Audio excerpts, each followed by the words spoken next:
Yo, what's kind of fucked up? My dad posted on Facebook. He was like, "I'm not gonna have grandkids by the time I'm 50." And I was like, how old are you? me? I'm 22. How old's your dad? I don't know. 50.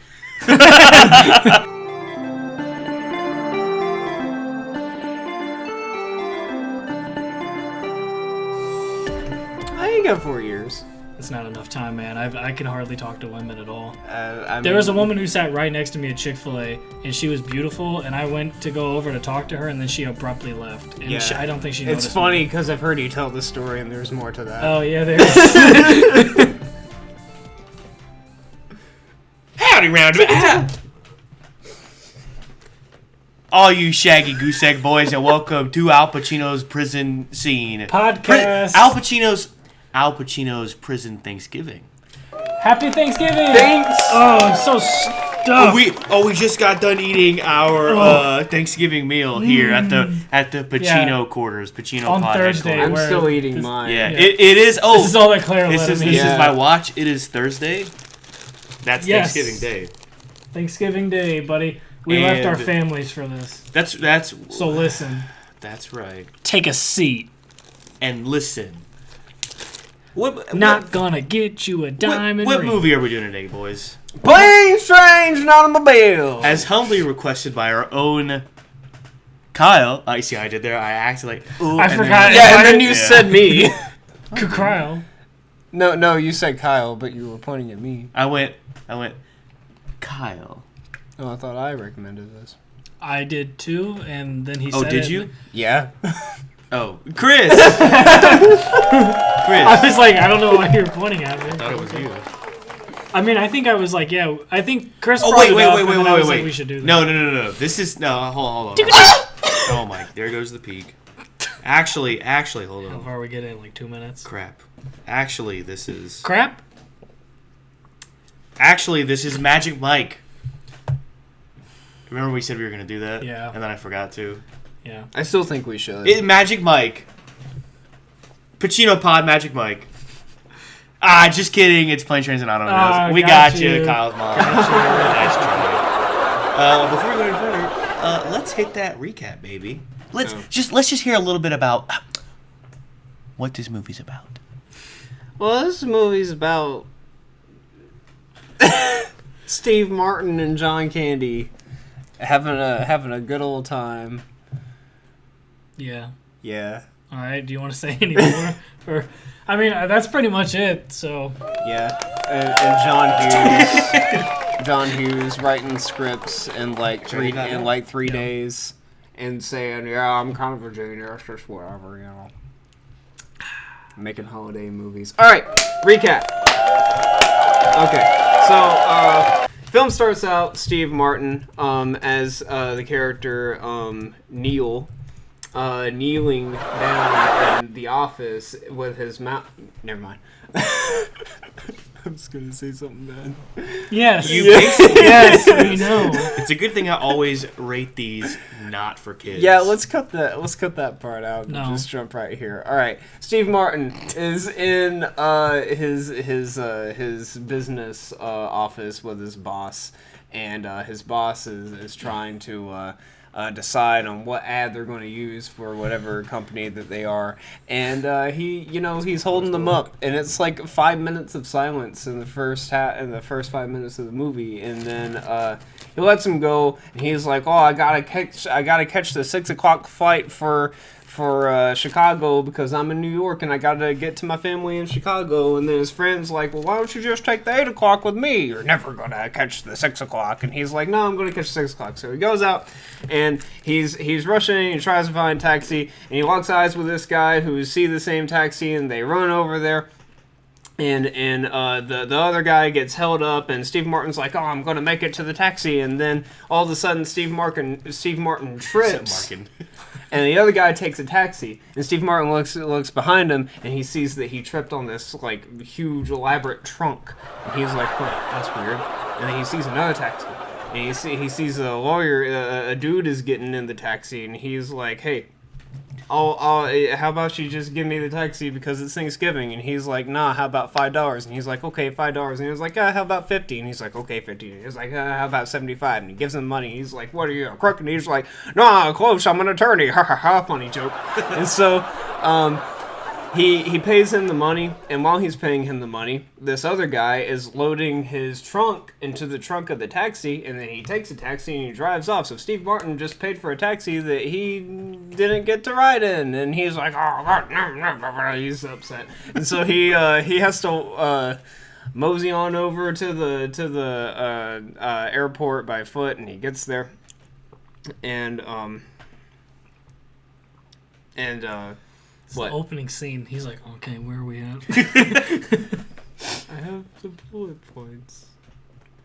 We could probably play the movie over your recap, and it would sync up perfectly. Anyway, continue. All right, so hey, I didn't say it that time. Neil, Sorry, he's Neil McBeal, the Navy SEAL. Yeah, hey, me $10 too. if y'all get that one. So Neil's at the airport, and he crossed paths with this guy named Dell, who's the dude who made the computer. It's John Candy. He's the polka guy from Home Alone. From Home Alone. Is it one or two? One? I don't remember seeing him in that one. movie. Wait, no. It's the second one. The second one? No. Shit. It's the one where they're going up from Miami. Which I think is keep going while we look Okay. this up. Well, anyway, he meets this guy Dell fourth at one. the airport, and he's The one like, with Yeah. and it's John Candy, and he's mad at him because he's like, you stole my cab, and he's like, oh, I didn't mean to, and so they get seated together on the airplane because he can't. His ticket for first class was denied, and so he has to sit in coach next to Dell, and Dell tries to make small talk, but he ends up just annoying the shit out of him, and so they land in not Chicago but Wichita because it was Kansas. Yeah, because it was like canceled due to a blizzard in Chicago, so they're all the way over in Wichita. Damn Dairy Queen. And Neil doesn't have a place to stay. Most people are sleeping in the airport, and Dale's like, okay, well, as it goes from my heart, how about you come and come get a motel with me? And so he gets in this a really shady cab with Dell because there's no cabs out. It's just it's a guy that Dell knows, and he's really shady. It's essentially a sex taxi, and it is. And Doobie. he takes him over to the shady motel, and they get there, and then it's a sex motel. Yeah, it's a sex motel, and Neil pays for it because he's like, oh, well, you got me a cab, I'll pay for it, and so he pays for it, and then they get there, and there's only one bed, and they get really weird about it, but it's fine. So they go and they take a little sleep. But then John Candy is like really annoying. He's like, making all these noises because of his sinuses and everything. And then Steve Martin gets like real pissed off, and he gets up and he blows up all in John Candy's face. What? Don't forget about the spilled beer. Oh yeah, John Candy spills beer. Like he makes the whole thing uncomfortable. He puts his underwear in the sink and things like that. Well, it's like one of those beds that like you can like make it like a massager to. Yeah. And he puts the beer. We don't see it. It's off screen, but they talk about it. He puts the beer on the bed, and then does it. Yeah. And then Neil McBeal, the Navy SEAL, is like, You didn't think that it would spill when you're rocking the entire bed with your massager? And he goes, It's been a long day, man. Yeah, so John Candy has been much of a nuisance to Steve Martin, but he's kind-hearted. But Steve Martin just blows up on him and says, you're stupid. You don't tell funny jokes. You don't tell interesting stories. If I had to introduce someone to have a conversation with you, I'd say, oh, this is a great guy. Also, here's a loaded gun so you can blow your brains out. You'll thank me later. Yeah, they basically describe Kyle. Yeah. Wait, what? Anyway, continue. Anyway, he's really mean about it, and then John Candy gets real heartbroken, and he's like, you know what? You want to hurt me? Go ahead. But I like who I am, and my wife likes who I am. My customers like who I am. By the way, he is a curtain ring, shower curtain ring salesman. He has like a little flip book that he has him into. Mm-hmm. Yeah, and he's like, my friends like who I am. I'm not changing for anybody. And so Steve Martin's like, oh, well, I kind of feel like a piece of shit. So they go and they they go back You wanna hurt into me? bed and they Go right ahead. sleep together. If it makes you feel any and better. they spoon. I'm an easy target. Yeah, you're right. I talk too much. But I also listen too much. I can be a cold, hard cynic like you, but I don't like to hurt people's feelings. You think what you want about me. I'm not changing. I like me. My wife likes me. My customers like me. Because I'm the real article. What you see is what you get. I'm going to take that out and then download the clip and then put your voice over it. Please, yes. That'd be really funny. That'd be really funny. Okay, so anyway, they go to sleep, and while they're sleeping, someone breaks into their room and steals money out of their wallets. And so they wake up the next morning. They go to a diner, and they're trying to get tickets for a train or a plane, for a train, or an automobile. and so Steve Martin looks in his wallet, and he's like, "Oh shit, I don't got my money. That means you robbed me." And John Candy is, upset that he's accusing him, and he's like, "Here, look at my wallet. You can see there's no more than $260 whatever dollars." And he looks and he's like, "Okay, well it's empty. We both got robbed." And he's like, "Ah shit." And so, they have the hotel manager's son come pick him up. Yeah, that's right. And he's a hillbilly dude. And his wife birthed their first child sideways and she didn't even scream. Yeah, so anyway, it takes them over to the train. They get on the train. Neil rigged it to where their seats are in separate cars, and so they say bye. And while they're on the train breaks down in the middle of nowhere in Jefferson City, and they're stranded. And so they have to get... Jefferson City. Wait a minute. They have to travel to St. Louis by bus, and when they get to St. Louis, Dale decides to be useful, and he starts selling his shower curtain rings as designer earrings so that they can get enough money. So that they can get enough money to get lunch, and they get lunch, and then after that, Steve Martin's like, "Hey, you helped me a lot, but I still don't really want you around because you're kind of annoying." Well, he's like, "Isn't it easier to travel alone?" Yeah, he's trying to just nicely shoo him off. But John Candy understands what's happening. Yeah, and so they part ways again, and then they're at the St. Louis airport, and then Neil attempts to rent a car, but finds the space at the distant rental lot empty. Which means that his car is not there. I better look this one up too. Yeah. This is a really good scene. It's really good. He rents out a car, and the company gives him a shuttle bus to take him to where his car is supposed to be, and he looks, the car is not in the lot.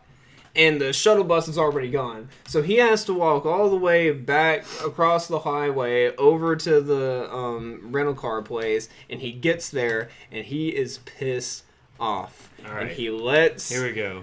the sales clerk You can start by wiping that fucking dumbass smile off your rosy fucking cheeks. Then you can give me a fucking automobile. A fucking Datsun? A fucking Toyota? A fucking Mustang? A fucking Buick? 4 fucking wheels and a seat. And I really don't care for the way your company left me in the middle of the fucking nowhere with fucking keys to a fucking car that isn't fucking there. And I really didn't care to fucking walk down a fucking highway and across a fucking runway to get back to have you smile at my fucking face. I want a fucking car right fucking now. Thank you for those, Kyle.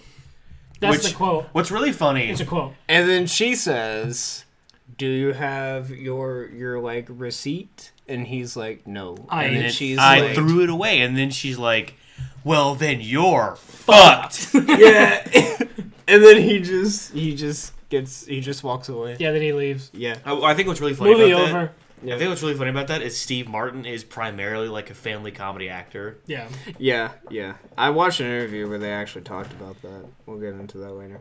But so yeah, he storms out. He's upset, and he tries to get a taxi over to wave over a taxi to take him to Chicago, but he ends up just insulting the guy because he's still really pissed off, and the guy's not very happy about that, so he just punches him in the face.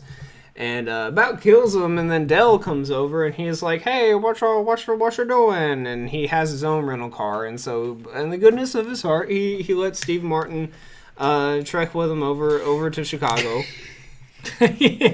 And they're driving at night. Oh, I've never seen a guy get picked up by his nuts before. Yeah, and $10 if you get that one. John Candy's still kind of being annoying while Steve Martin's trying to sleep, and Steve Martin's getting upset again. And Steve Martin finally sleeps, and John Candy is driving along, and he tries to take off his jacket because he's hot, and he gets his jacket. He gets both arms stuck to where his arms are not on the steering wheel, and he's trying to get them unstuck. And while he's trying to get them unstuck, he just flies into the other side of the highway, and he's going down the wrong way. And then Neil wakes up. Steve Martin wakes up, and he's like, "Something doesn't seem right here. Hey, there's a couple over there saying that we're doing going the wrong way. What?" And then he looks, and two semis are coming right at him, and about kills them because they go right in between them, and it just destroys the car. And Dale lights a cigarette as they're like sitting on the highway, and discards it, and then the car catches fucking fire. and Neil thinks it's fucking hilarious because it was Dale's rental car, and he's like, finally, this dumbass is like, he's screwed himself over out of his own money. Come to find out, We'll talk about that. Okay. Come to find... Well, he's laughing because he's like, he screwed himself over. But then he finds out that Dell actually kind of stole his credit card when they were at the motel because it got swapped over to his wallet, and he didn't bother to say anything to him. And so Neil gets really, really pissed off and almost kills him. And they hold up. Okay, yeah. So they drive the burnt car. Oh, it's still drivable over to a motel, and Neil uses the last bit of his money and his very expensive watch to get a room. And Dale's like, "Hey, I've got like $2 in a Casio. Can I have a room?" And he's like, "No." And he's like, "Okay." And so he goes and tries to sleep in the car, and Neil's like, "Fuck it," he's going to sleep in the car. And then he looks over and he's like, that lovable bastard. Okay, come in. And so they come in, they share the night together, they embrace each other, and they don't do that. And don't do what, Chris? They don't embrace each other. They don't. Oh, well, they do earlier in the film. Yeah, that's true. And then they wake up and he kisses him. Yeah, and his hand is between his cheeks. Oh, yeah. Where's your hand? Between two pillows. Those aren't pillows! And so they resume driving to Chicago the next morning, but their badly damaged car is impounded by the police due to it being unroadworthy. And the tires are like... They finally make it to Chicago 2 days late, but in the back of a refrigerator truck. I'm just reading for the Wikipedia at this point. It's got a bunch of Oshkosh Bagosh cheese in it. Yeah, the two find... Oshkosh? Yeah, Oshkosh Bagosh. Like the retail store? Yeah. Oh, yeah. All right. The two finally part ways at the Chicago L station. On the train, Neil remembers cryptic comments Dale made during the journey and realizes he may be alone for the holiday. Struck by compassion, Neil quickly returns to the station, finds Dale... Okay, yeah. So he gets on the train station. You've already read this! It's his interpretation, Kyle. I know. Hey, man. I've had a rough week. You're good. Keep going. Yeah, well, we're all going to be in war in like 5 years, so shut the fuck up. I'm so stressed. Ow! That one's for you, Nate. So Neil, say hi, Nate. Get a little peek and say hi. Oh my god. Real Can we quick. finish the goddamn recap? We are so Okay, fucking bye-bye. close. The fucking car. Neil gets off the train and he's like, "Hey, Dell, your wife's dead, isn't she?" And he's like, Yeah, I know. You got me. he was like, Ah, "Yeah, my wife's been dead good for 8 one. years," and he was like, "All right." And so they trek over to his house, both holding his massive trunk, and and they get there, Those and are he pillows. introduces his family to his new friend Dell, and Neil kisses his wife, and they have Thanksgiving together. In the end, but there was a post-credit scene. There is. Surprise. Yeah. Surprise. What are you doing here? The movie's over. Hey, $10. $10. Ferris Bueller's Day Off. No, Chris, it's Barris Fueller's day off. It's Ferris Bueller's Day Who doesn't On. know that though? Who doesn't know that? I could have been referring to Deadpool. Dumbass. Ooh. True. Give me $10.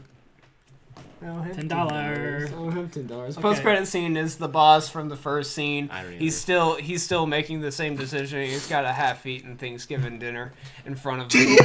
So he's a sorry cold man, and so lonely man, and so the end.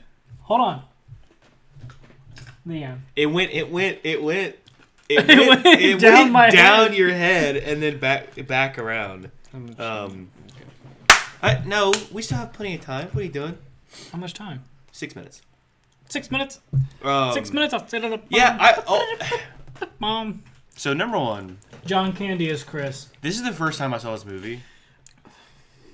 It made me sad. John Candy's a great character. Yeah, I know. Anyway. Are you eating my trail mix without asking? No. Anyway, have y'all seen the movie before? Mm-hmm. Yeah. Yeah, I know you have. I didn't know. Yeah. Yeah, I It's don't know. been a while. You know what I saw before this though? What? Was Due Date. It's very similar. Yes, I was about to say that. Due Date is it's yeah. literally the same It's movie. the same except- movie. Except It's for the funnier. fact, yes, it's funny because Zach Galifianakis. Robert Downey hilarious. Jr. Yeah. If you haven't seen Between Two Ferns, it's amazing. Yeah. But yeah, I watched that first, and then I watched this, and I was like, oh, like immediately, oh, this is just Due Date. Yeah.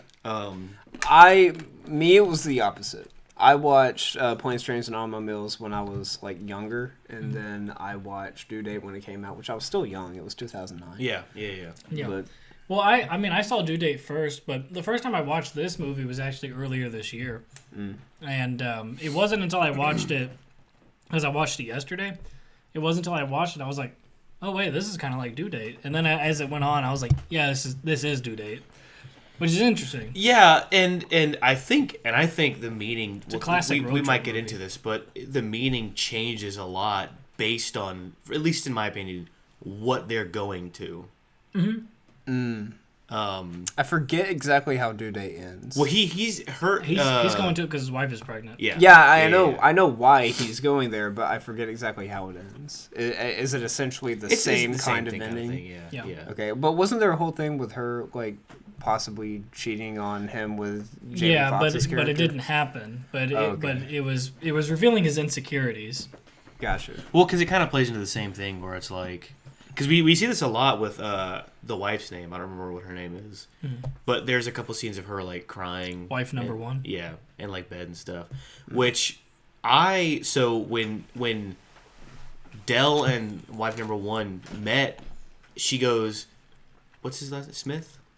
What's his last name? Del Rio. Del Griffith. Griffith." She goes, "Well, hello, Mr. Griffith." And he goes, "Hello, Mrs. Page." Yeah, the way For they some talk reason, it felt like they knew each other. Yeah. Because I thought, or I don't know if I just missed this or Dude. something, but I thought earlier that was Neil's trunk that Dell had. I don't know why. But No, then it you just should- said he tripped over it Yeah. Yeah. when he was getting out of the Yeah. car. Yeah, the wife character was kind of played strangely, I think. I like the stuff when Steve Martin's character was really like uncomfortable in bed, and you saw that she was there completely alone in a big bed, and he was in a small one with another guy. Like, I like that, but they just kept cutting to her, but she didn't do anything other than just look worried. She goes, well, I think there's an element of that, and Neil says this. He says, like, I should visit home more often. He says I should visit home more often, which we'll get into that too. But I think there is kind of there, at least in some regards, to where like she's like, oh, he doesn't want to be around us anymore, and so I think that's what it was kind of playing at. Yeah, I wish they had kind of used that a little bit more. Yeah. I mean, they certainly could have given her just like one good scene besides the phone call at the very beginning. Just one scene like with the kids, and they kind of explore that a little bit, and then you would want him to get there even more. Yeah. On their side. The last thing I'll say before we cut, the music in this, fantastic. especially during those really low moments, I almost cried when he went back out to get Dell, and he was like looking through the memories and stuff. Yeah. And then he saw Dell, and he was like laughing and like. And I think that's a lot on Steve Martin's performance here. Which, like, to me, like, I hate, I can't stand overacting in comedy movies. Yeah. Because I think there has to be a certain level of subtlety in there to make something funny. But to me, what was really good is, like, Steve Martin's, like, you see him flashing back to all these, like, he's, like, thinking about his wife and kids, and he's like, oh, man, I can't wait to get there. Obviously, like, none of this is verbal. And then he starts remembering, like, these funny things on the trip, and he's like, oh, gosh, that's crazy. Like that. But then he starts remembering specific lines that John Candy's character said. And then you just kind of see, he's like, you can see it in his eyes that he's putting it together as we're flashing to these things. Like, that was done so well. And then, like, the final confrontation, and he's like, what are you doing here? And he's like, my wife's been dead for 8 years. Like, that just, like, boom. Like, when I first saw this movie, I was like, oh, shit. Because I knew something was wrong, but damn. You didn't know it was that wrong. Yeah. Yeah. So... All right, boys, let's get into the real juicy bit of this one. Fucking destroy. What he was saying. What? I was just gonna have him continue talking. Oh well, here, Nate, you can talk. I have Take a little peek see in here. But I do have $11 and a Casio. And a Casio. He just drapes it across his Hey, a Casio. That'd be good calculators. Yeah. They're shitty watches. They have good calculators. Yeah. What if he had one of those calculator watches? I still have my TI-84, man. I don't. I lost my calculator every year. I had to buy a new one. You seem like the kid who would. Yeah. I was the kid who... Well, that does not surprise me. I saw your fucking backpack when we were in the hospital, and I was like, I was looking through it. I legitimately, I was like, no wonder Chris loses everything. Were you looking for something, or were you just rummaging? I was there for like 5 hours. I was bored. So you were rummaging? Well, he was just like... There was nothing for me to do. And like, I only had my phone, and my phone was starting to die. And then I was like, well... Dude, what the fuck? And then I was just like, well, what's in Chris's bag? Yeah, this is the first Chris is hearing of this. Yeah, I didn't tell him. Why would you do that?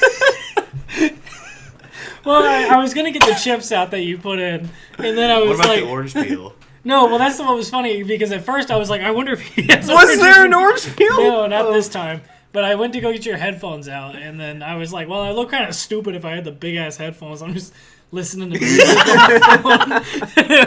my phone while my friend's over there. You're just watching Babysitter, what is it? Babysitter 2. Yeah. Oh wait, did you only see the sequel? No, I've seen the first one. I haven't seen the second one yet. Okay, both are good. Yeah, both are good. First one. I want to talk about the meaning. Speaking of movies, all right, Chris, what you got for this one? This one, come back to me. All right, Kyle. I think this is a movie about facades and, in part, masculinity, although I think that's a sub-theme. Interesting. But I think the main theme is about facades. All right, I think you know what I'm going to say. Let's go ahead and throw a guess out there. What do I think this movie's about, Kyle? Family. No, I'm not Chris. Friends. No. What does that mean? I was making the... That was my actual answer. You're just going to say Thanksgiving? No, that was the joke. I have no idea what you're going to say. Oh, absurdism. Oh, well, it's not that.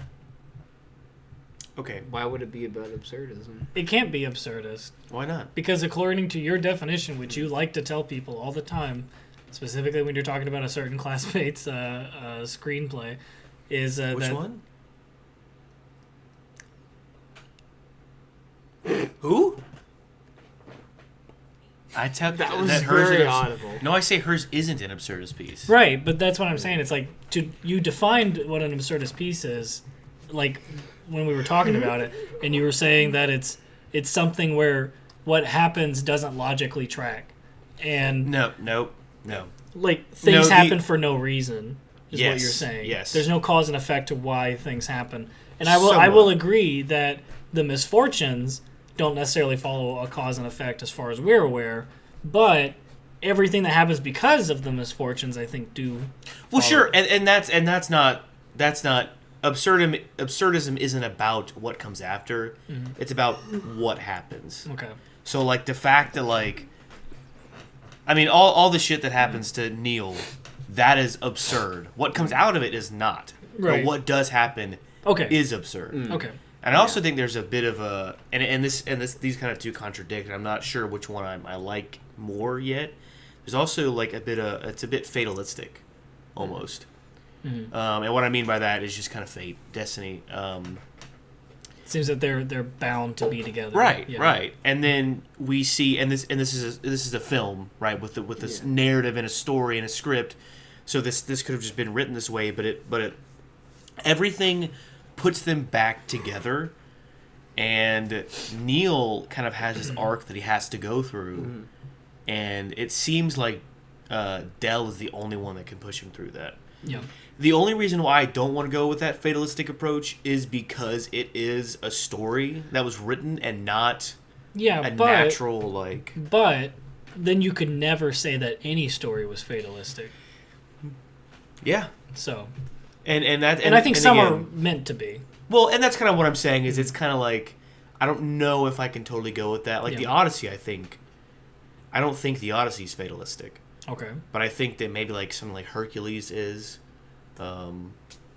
something like... Well, I would say anything with a prophecy in it has Yeah. to be. Like, Harry Potter is fatalistic. Every single thing has to have happened the exact way that it Well, did. and then Avengers with Thanos, I think that was fatalistic as well. So according to Loki. right, and that's why I don't think this one necessarily is fatalistic. I do think it's absurdism, Okay. just because of that. Yeah. But yeah, all right, Chris, I think that can be interesting. you Yeah. ready now? Yeah, it's about Big monkey. big monkey. That's one of my favorite lines. I think that this is about how unreliable transportation services are. You know what? Specifically, transportation service employees. Chris believes we should fund our inner... What is it? It's Intercity transport. Well, think about it like this. infrastructure. Think about it like this. inner infrastructure. Inner tubes. There you Yeah. I was going to Back say of something cars. really Think offensive. about I don't know this. if I should say it. go. Go ahead. No, I don't know if I should say it. And- It's offensive. Go ahead. Well, think about it like this. You know, John Candy, he's cool with, waiting to take rides and all of that, and he's fat. But Steve Martin walks a lot in this movie, and he's not. Oh, I mean, well, I think that's just accurate. Are you saying it's a health conscious movie? You know what? Well, Hey, think about it like this. hey, you made an argument for that. Well, think about it like this. You can't say it's not. His name is John Candy. Don't name your child Candy. That's the moral The of the last story. name. You shouldn't give your children candy. You definitely shouldn't name them candy. You shouldn't give him candy from Chris, that's for sure. I like Chris's candy. So's Claire. Anyway. Got her. Happy Thanksgiving, so- Claire. So what did you say it was again? Because I think About facades. yeah. So as far as who? I think both of them have facades. Okay. Now, what I think is interesting is that as I was taking notes, I thought it was supposed to be a person without a facade who is wholly who they are to the world as they are internally. Yeah. trying, hammering away at the ugly exterior of the other. Yeah. Like, that's what I thought it was, and obviously John Candy's character would be that. But as it turns out, he was perpetuating a facade. Like, he was being untruthful about his circumstances in life. Yeah. And it's not just that he omitted stuff, like he actually kind of lied about it at some instances. And I think that's interesting because I'm not entirely sure what to say about that. But I do think that's interesting because I think this is a piece where Steve Martin's character couldn't get home. Like, he would never have been allowed to go home until he had his facades broken. And specifically, I think it's the facade of what masculinity is, or at least what this movie's trying to say masculinity is. Because I think his character, and John Candy says this at some point about, like, make sure you love your wife but like your job, that kind of thing. I think Steve Martin's character is portrayed as being somebody who is, like, always at work, and he's, like, leaving the day before Thanksgiving to go home for Thanksgiving, even though he lives, like, a plane ride away. Was that the day before? Well, no, it's 2 days. It's 2 days before. Well, right, but he is supposed to be there that night. Right. And I think the line I said earlier really points to that. He says, again, I'll say it again, I should visit home more often. As if to say that, like, he doesn't... Home is not where his home is. Home is at work in New York? New York City, New York City? Yeah. Which, to live that far away from, like, where my family is... or to work that far away, I couldn't do that. Yeah, I mean, that's rough. Well, I mean, there are just some people who are very much like that. Well, you'll usually find them at the higher ends of the work society. But it's because, they have just a higher work ethic on that, and maybe too much. But I think what the point is that there's this idea of masculinity that you, like, traditionally, that you have to have a family and you have to be able to provide for that family. And I think that's all fine, right? I think Steve Martin's character takes that a bit extreme as far as the providing for his family, that he's not able to, well, let's say, have his family. And I think ultimately what the movie comes to the conclusion of is that true masculinity is compassion for your fellow man. And I think that's something that he clearly doesn't have at the beginning, and is something that John Candy's character is able to chip away more and more and more. And I think it's almost I read this almost as something similar to the Odyssey, where, like, shit just keeps happening to him because the gods are, like, boom, boom, boom, boom, just, like, messing with him like crazy. And Planes, Trains, in the Odyssey. Yeah. That's our title. Yeah. And what's so interesting about that is that, at the end of the day, Odysseus is able to finally get home after all these things happen to him, and he gets home as a changed man. And I think, well, that's what's happening here, too, is that I don't think, like, if John Candy's character had not existed in this universe, I don't think Steve Martin ever would have gotten home, because I think it was one of those things. It's like, whether you want to say it's like the gods or the screenwriter, it's like, you can't get home until you are changed because you do not deserve to be home. I mean, I understand what you're saying. I think he would have eventually got home, but I think logically, yes, on a deeper level, he wouldn't have achieved that mindset of, like, okay, it wouldn't have been his this mind. is home. This is where I want to be. Yeah. Let's take it back to Barnard right quick for a second. Chris? What does Ben say? Boom. Back down. Dude, every time you ask me that, that's the answer. That's Tom Petty. No. Strong man. There you go. What does he say? What's his? A strong man stands up for others. No. But a stronger man. Well, a strong man stands up for himself, but a stronger man stands up for others. For others. Yeah. A strong man. For others. A strong. You gotta say it with the voice. Right, here we go. A strong man. Here we go. Ready? A strong man. Sorry, I was harmonizing. I say it in the voice. Okay. A strong man stands up for himself. But a strong man stands up for others. Stands. S-T-A-N-S. Stand. Anyway, but yeah, I think... Stand. Halloween episode. Won't back down. Anyway. I thought you were going to rub your mustache on the mic. Oh God! I can only imagine what that sounds like. All right. Yeah, I did not like that. Our audience is gonna get a bony. A bone to pick with Mustache Man. A wishbone because Thanksgiving. You wish to what? A bone in my turkey. What were you gonna say? No, I just think that's a quote emblematic of that ideal. Mm-hmm. Just Wait, that what is? the bin quote Oh, that we were just saying. Oh, sorry, I forgot what you were referring to. Yeah. But the idea that sacrifice, right?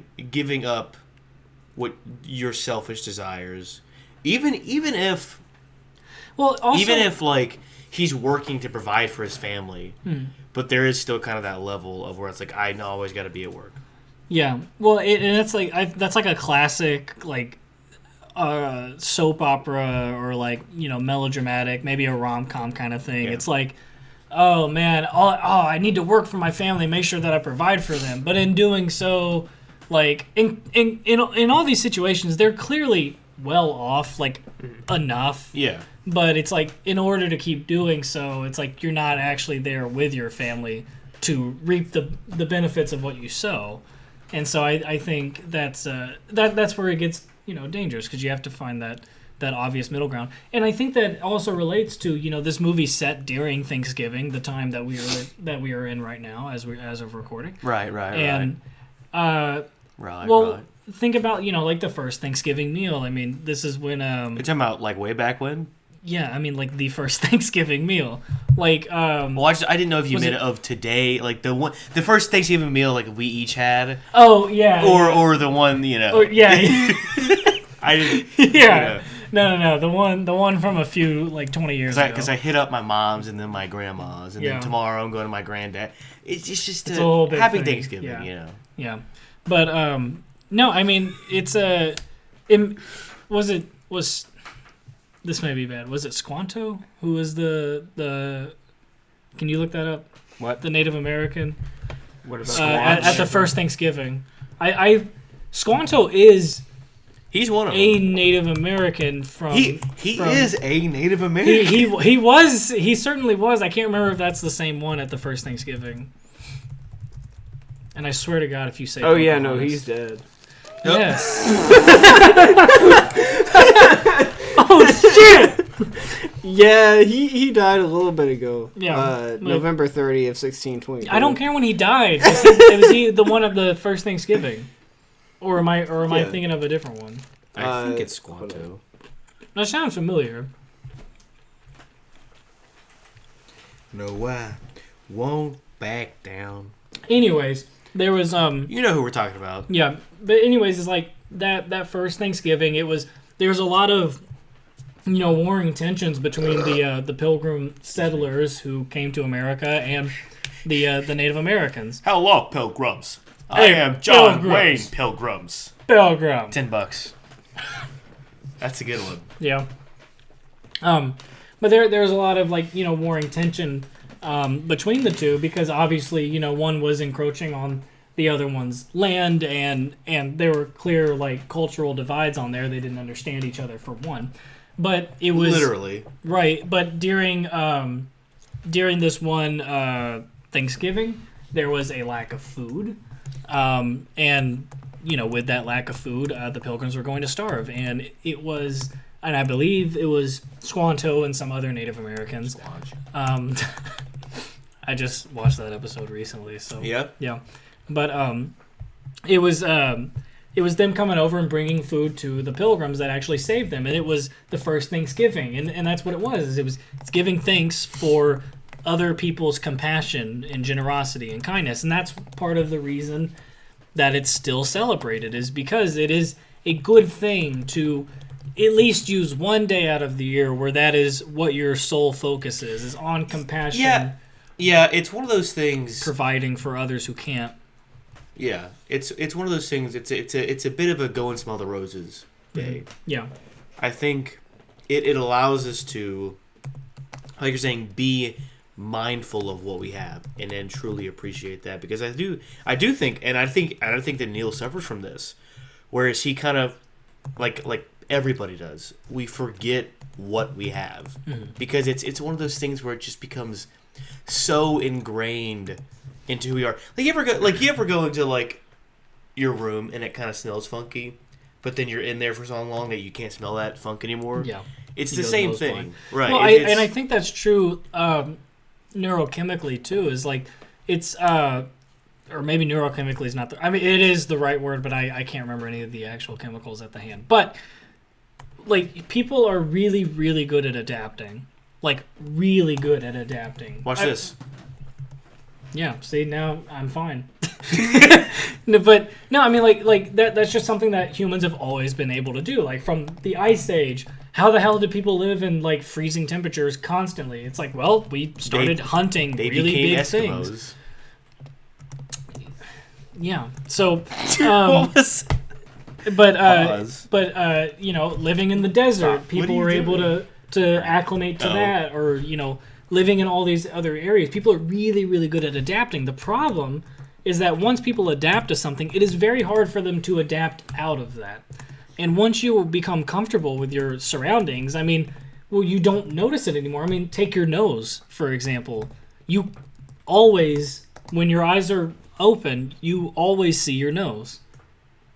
All the time. The problem is that because your nose is always there, your brain filters it out until right now when you're looking towards your nose and now you can notice it. Damn, I was about to do the same thing. Yeah. Like you feel how big your tongue is in your mouth? One of those things? Yeah. It's one of those things like when you get used to something, it's hard to, you know, take it different. That's why a lot of people like, you know, when it's like seeing things through a child's eyes. Like because when a child experiences something, it's new and you get an appreciation for things that are pretty mundane. Well, and I think that's where the practice of like mindfulness comes into kind of wholly being with whatever you're doing at all times. And it's a very difficult thing to do too. Yeah, because people are very future oriented. Yeah, like focusing on the fact that I am holding this cup, experiencing this to its completion or whatever the fuck you want to call it. And so I think Thanksgiving, again, provides that. I mean, if you take it seriously, if you are even mindful of the day of what it is, it provides you with that. And I think that Neil, again, has been missing that. And finally, I think that John Candy pushes him to that point where he has no choice but to remember everything that he actually has because he is in this position of suffering, really. Which it turns out later that it wasn't necessarily because he kind of is like, in that he's like, oh, you know, like you said, without him, I wouldn't be where I am right now. Yeah. And John Candy says this. He's like, hey, who's the guy that took care of getting you room and board? Who's the guy that told you about the hotel? Who's the guy, you know, that has this car? All this stuff. And you're treating me like this? Mm-hmm. And to be fair, he is Steve Martin was like paying for everything. Yeah. But at the same time, he wouldn't have been able to pay for it if it wasn't for John Candy. Yeah. So there is a little bit of like, you know, well, hold on now. Yeah, well, it's not completely black and white, which is one of the things that makes it a more interesting movie. Right. Yeah. But when he looks back, when he's about to leave the train at the end, I think that's kind of this moment where he's like, oh, dang. Like, and this may not exactly what goes through his brain, but it's like, look, John Candy didn't have anybody to spend his Thanksgiving with. Mm-hmm. So the fact that I'm even able to go home and do that, you know, makes all of this worth it. Yeah. And I think that's when he goes back, because Steve Martin's like, oh, I have this. Let me provide that for him too. Right. And this is something that I want all the Shaggy Goose fucks to do. No. Shaggy Goose Egg boys. Yeah. This is what I want you to do. I know that this is coming out on Saturday, and Thanksgiving was but a few days ago, or, you know, a few hours ago for us. But we're recording this on Thanksgiving Day. How much more time do you have until we're wrapped? All my family is... They're... Hey, Mom. Hey, Mom. Hey, Dad. Hey, son. Hey, Dad. Shut up! Okay. Okay, See, they're back there, right? Look, I'll even... But seriously, this is something that I want all of you to do.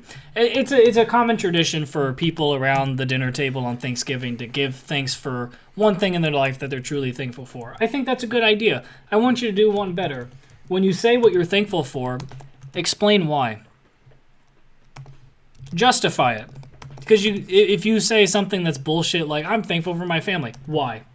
If you do that, I'm going to go, don't give me that bullshit line. Hey, $10. $10. You know if you know. Oh, God. I hope he never listens to this. Yeah, that'd be funny. But no, seriously, justify not only to yourself why you said something, but, I think you should always be able to justify why you say something, but justify to other people why it is you are thankful. I think that's part of this day. Is it's not just being like, oh, I'm thankful for, this meal out here. Well, why are you thankful for the meal? Seriously, why? Well, I think you're not starving. Why are you thankful for this? I think the purpose of doing that, and you can disagree with this, but it's so when you verbalize the initial thought, I'm thankful for my family, right? That does deepen that gratitude then and there because you're taking that moment to say it. But I think when you explain it, you are number one, you're truly thinking about it, right? But you are actualizing it as well. You're bringing it from your subconscious to the very front of your conscious. Yeah. Well, and again, I keep going back to this train scene, but I think that's what Steve Martin is doing here. He no longer is like I got to get back to my family. It's Thanksgiving. Mm-hmm. I got to go back. That's what you do. It's he goes back. He goes, why do I do this in the first place? Right. And then he's thinking, is like, oh, that's why. Yeah. And then it gives him that final push. Well, and again, what I think is what's really strong about it is that when you share the table with people at Thanksgiving, generally speaking, they're some of the closest people to you, right? Whether it's your friends or your family, whatever. But I think what's so important is that I don't think we take a lot of time to tell the members of our family why we're glad that they're there. And I think it's important not only for familial bonding, but also just to remind yourself, why is it that you're glad that these people exist? Because you are, whether you realize it or not. I think most people are. Obviously there are people who have bad, families for sure, but I do think that's something that's really important. I think that's something we should all try to do, is to justify why it is that we have so much. Well, and even go further than that too. Even let's say you don't have a great family. Think about where you are as a person today, and then find the good in your experiences. Because I think that's something that John Candy does. Mm-hmm. His wife has been dead for 8 years, yet he is living, and at least he's trying to live life to the fullest to his means that he has. Yeah. He always tries to be nice to people. He always tries to be kind. More importantly, but he always takes care of people too. Yeah. Even though there is no one to care for him. Yeah.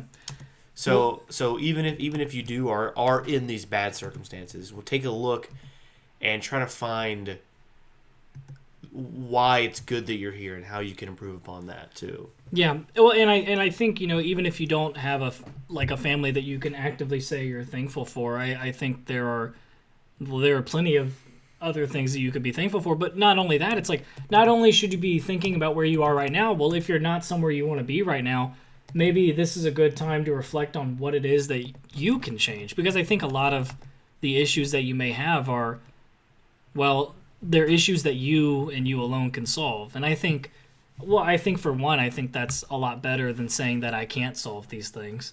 Because, well, that takes all of the ability off of you to make your life any better. And I think it starts with noting what it is that you can appreciate, explaining why it is that you appreciate it, and then from there, well, you find what it is that's lacking, and you explain why is it lacking. What about this to me is not as good as I wish it could be, and then, well, maybe you can take a look at yourself, and then make the change. Na, na, na, na, na, na, na. I'm gonna make a change for once in my life. We're going through changes. $10. Time may change me, but I can't change time. With the man in the mirror. Ooh, I'm looking at David Bowie. Ooh. See, I did that like I did. And nobody wants to see Jake in the mirror. Sorry, I was When he silent. stands in the mirror, everybody sees that he's fucking ugly. Ugly. Sorry, I was silent. I was typing up the rap. No, he's joking. The raps are always freestyle. No, Not this time. I gotta make it special. Okay. no, it's a freestyle, Chris. Okay, it's a freestyle. It's a freestyle. You know what else is a freestyle? Yo, ma. All right, you Shaggy Goose Egg boys. I hope you're having a good Thanksgiving day, Thanksgiving weekend, enjoying the break and whatnot. I think we said a lot about this episode, and I think that we've kind of reached out as well towards Something we've presented a message and a call to action, which I think is this the first time we've done that? A call to action? Yeah, I think so.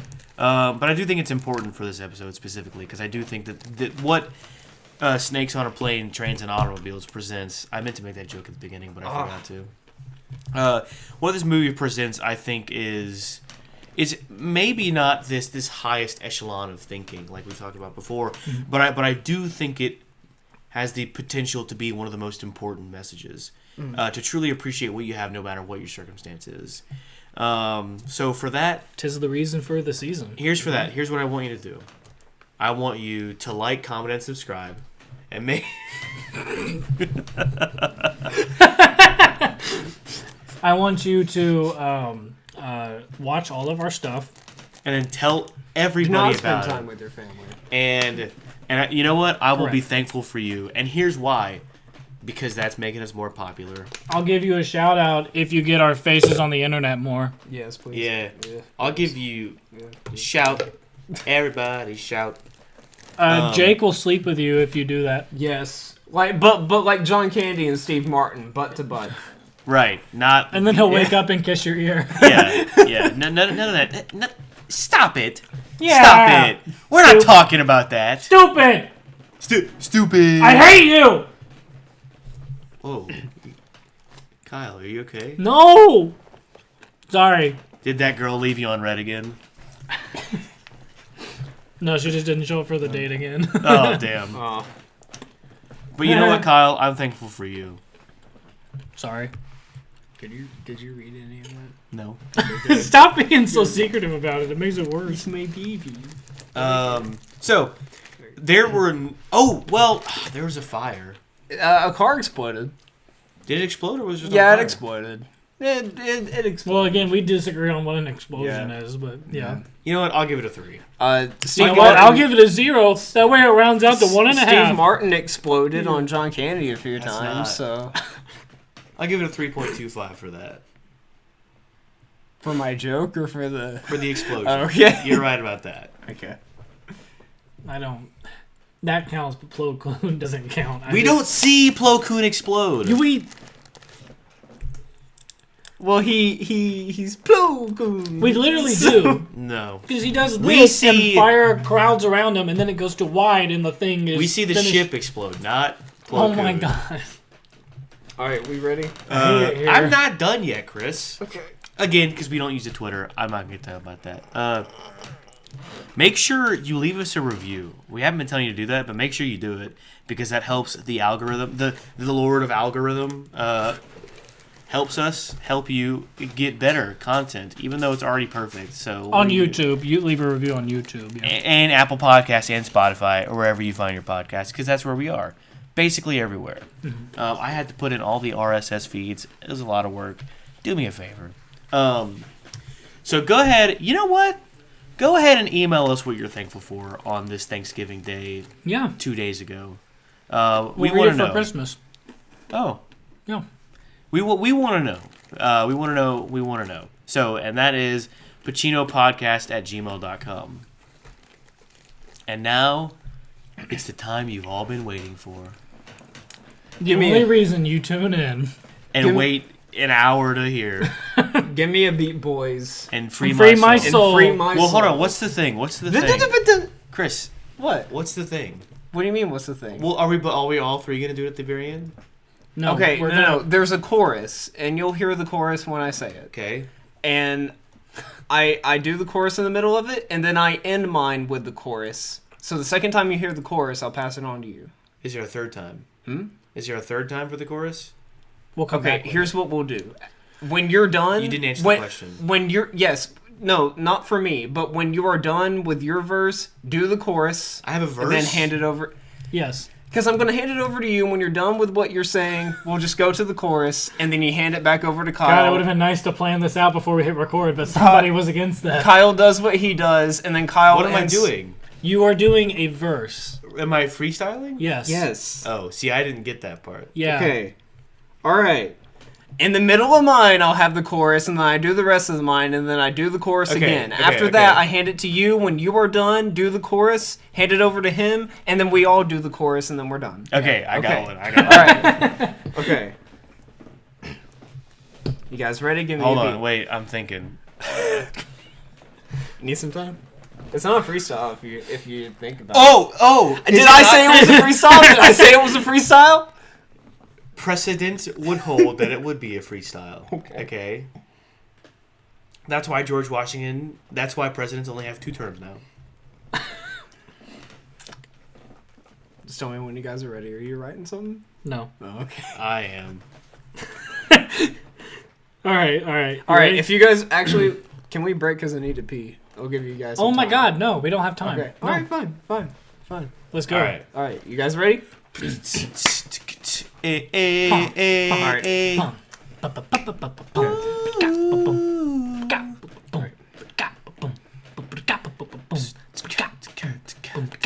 Al Pacino boys back in the scene. It's Thanksgiving time, better eat your greens. I'm not talking Shrek, but I'm hungry like an ogre. Help yourself to our spread, cause it isn't mediocre. We got beans, greens, potatoes, tomatoes, planes, trains, and automobiles. We got beans, greens, potatoes, tomatoes, planes, trains, and automobiles. Dropping feels that'll have you weeping, getting real sad. Gag reels make you laugh and cringe, joking like a dad. Plum crazy, please discard the pig, cause I can't eat the seed. Now excuse me while I take a shit in Jake's toilet seat. What's the chorus? Planes, trains, planes, trains, potato, fuck, beans, greens, potatoes, tomatoes, planes, trains, and automobiles. We got beans, greens, potatoes, tomatoes, planes, trains, and automobiles. Give me the turkey, boy, and free my soul. I wanna get lost in the mashed potatoes and drift away. Give Give me a beat. Give me the cranberry and free my soul. I wanna get tossed in that stuffing roll and die cause I'm too fat cause my belt popped. We got beans, green, potatoes, tomatoes, potatoes, tomatoes, planes, trains, and automobiles. We got beans, greens, tomatoes, planes, trains, and automobiles. Planes, trains, and automobiles tickle my nuts and make me feel good is what I like to do when I'm over and taking number 2. We got greens, Beans, tomatoes, potatoes, planes, trains, and automobiles. We got beans, greens, potatoes, tomatoes, planes, trains, and automobiles. Stone sauerkraut. I fucked up those last 2 lines. it destroyed the whole thing. So God damn literally it. that entire time, tickle my nuts and make me feel. that entire time it was just peaking. Look at this. Okay, Okay. Merry Thanksgiving. Thanks, Makes Criminal. Christmas Thanks, Eve. Criminal. Give me Christmas. Thanks. Thank you. 4th of Thanksgiving, July, February.